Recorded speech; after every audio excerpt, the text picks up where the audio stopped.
ನಮಸ್ಕಾರ. ನಮಸ್ಕಾರ ತಾಯಿ. ನಾನು ದಿವ್ಯಾ ಹೆಗಡೆ ಕಬ್ಬಿನಗದ್ದೆ ಅಂತ. ಹೇಳಿಮ್ಮ. ಯುಗಾದಿ ಹಬ್ಬದ ಶುಭಾಶಯ. ಶುಭಾಶಯ ತಾಯಿ. ಇಷ್ಟು ಸುಂದರವಾದ ಸನಾತನ ಧರ್ಮದಲ್ಲಿ ಹುಟ್ಟಿದೀವಿ ಅಂತ ತುಂಬಾ ಹೆಮ್ಮೆ ಆಗತ್ತೆ. ಆದರೆ ಇವತ್ತು ಜಗತ್ತಿನಲ್ಲಿ ಸನಾತನ ಧರ್ಮೀಯರ ಪರಿಸ್ಥಿತಿಯನ್ನು ನೋಡಿದಾಗ ತುಂಬ ಆತಂಕನೂ ಆಗುತ್ತೆ. ಪಾಕಿಸ್ತಾನದಲ್ಲಿರ್ಬೋದು, ಬಾಂಗ್ಲಾದಲ್ಲಿರ್ಬೋದು, ನಿತ್ಯ ಹಿಂದೂಗಳ ಮೇಲೆ ದೌರ್ಜನ್ಯವನ್ನು ನೋಡ್ತಾ ಇದ್ದೀವಿ. ನಮ್ಮದೇ ದೇಶದಲ್ಲಿ ನೆಮ್ಮದಿಯಾಗಿದ್ದೀವ ಅಂದರೆ ಅದು ಖಂಡಿತ ಇಲ್ಲ.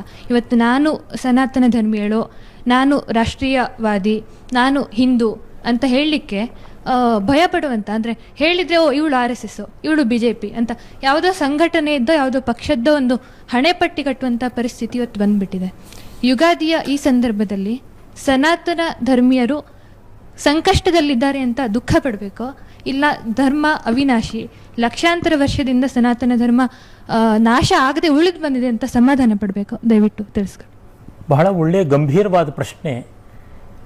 ಏನಂದರೆ, ನಾವು ಕಾಳಜಿಗೊಳ್ಳಬೇಕು, ಆದರೆ ಕಂಗೆಡಬೇಕಿಲ್ಲ. ಕಾಳಜಿ ಬೇರೆ, ಕಂಗೆಡುವುದು ಬೇರೆ. We should be concerned, but you should not become panic.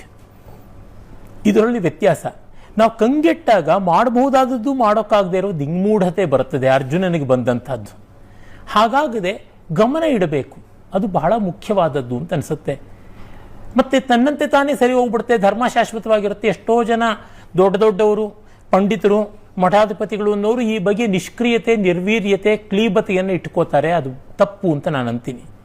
ಹಾಗಾಗಿ ನಾವು ಏನು ಸಾಧ್ಯ ಇದೆ, ತೋಳಿಂದೆ ತಿಳಿವಿಂದೆ ಮತಿಯಿಂದೆ ಜಗದಿರುವ ಮೇಲೆನಿಪವನೆ ರಸಿಕ ಮಂಕುತಿಮ್ಮ ಅಂತ DVG ಅವರು ಹೇಳಿದಂತೆ ನಾವು ಆ ಪ್ರಯತ್ನವನ್ನು ಮಾಡಬೇಕಾಗಿದೆ.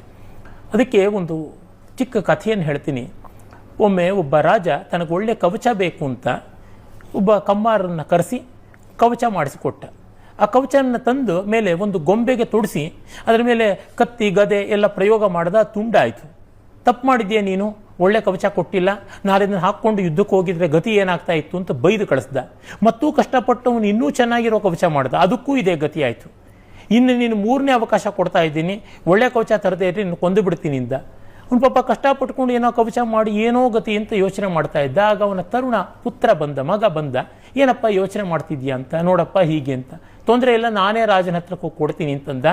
ಅವನು ಗೊಂಬೆಗೆ ತೊಡ್ಸೋಕೆ ಹೋದಾಗ ರಾಜ, ಬೇಡ ಮಹಾರಾಜ ನಾನೇ ತೊಡ್ತೀನಿಂದ. ತೊಟ್ಟು ತನ್ನ ಕೈನಲ್ಲಿ ಆಯುಧ ಹಿಡ್ಕೊಂಡ. ಆಗ ರಾಜ ಕತ್ತಿಯಿಂದಲೋ ಗದೆಯಿಂದ ಹೊಡೆಯಕ್ಕೆ ಬಂದು ಇವನು ಕತ್ತಿನ ಅಡ್ಡ ಇಟ್ಟ. ಏನು ಮಾಡ್ತಿದ್ಯಾ ಅಂತ. ನೀವು ಬೊಂಬೆ ಥರ ಕೂತ್ಕೊಳ್ಳಲ್ಲ ಯುದ್ಧದಲ್ಲಿ, ನೀವು ಆ ಅಫೆನ್ಸಿಗೆ ಡಿಫೆನ್ಸ್ ಮಾಡ್ತೀರಾ ಅಂತ.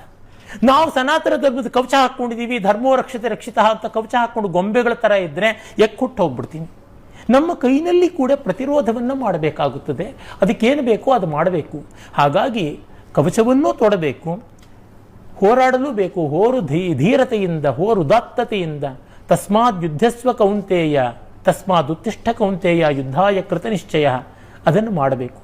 ನಮ್ಮ ಕೈಲಾದಂತೆ ಅಲ್ಲಿ ಸಣ್ಣತನ ಇರಬಾರ್ದು, ಉದಾರತೆ ಇರಬೇಕು, ಪ್ರೀತಿ ಇರಬೇಕು, ಆದರೆ ಪರಿಜ್ಞಾನ ಇರಬೇಕು. ನಮ್ಮಲ್ಲಿ ಸಾತ್ವಿಕರು ಅಂದರೆ ಕೈಲಾಗದವರು ಅನ್ನುವ ಒಂದು ದುರ್ವ್ಯಾಖ್ಯಾನ ಬಂದಿದೆ. ಸಾತ್ವಿಕ ಆಹಾರ ಅಂದರೆ ಸಪ್ಪೆ ಆಹಾರ ಅಂತಾಗಿದೆ. ಯಾರು ಹೇಳಿದ್ದು ಆ ಮಾತನ್ನು? ಖಂಡಿತ ತಪ್ಪು. ರುಚಿ ಇಲ್ಲದೆ ಇರೋದು ಸಾತ್ವಿಕ ಆಹಾರ ಅಲ್ಲ, ಅದನ್ನು ಮೊದಲು ತಿಳ್ಕೋಬೇಕು. ಸಾರವತ್ತಾದದ್ದು ಅಂತ ಅರ್ಥ.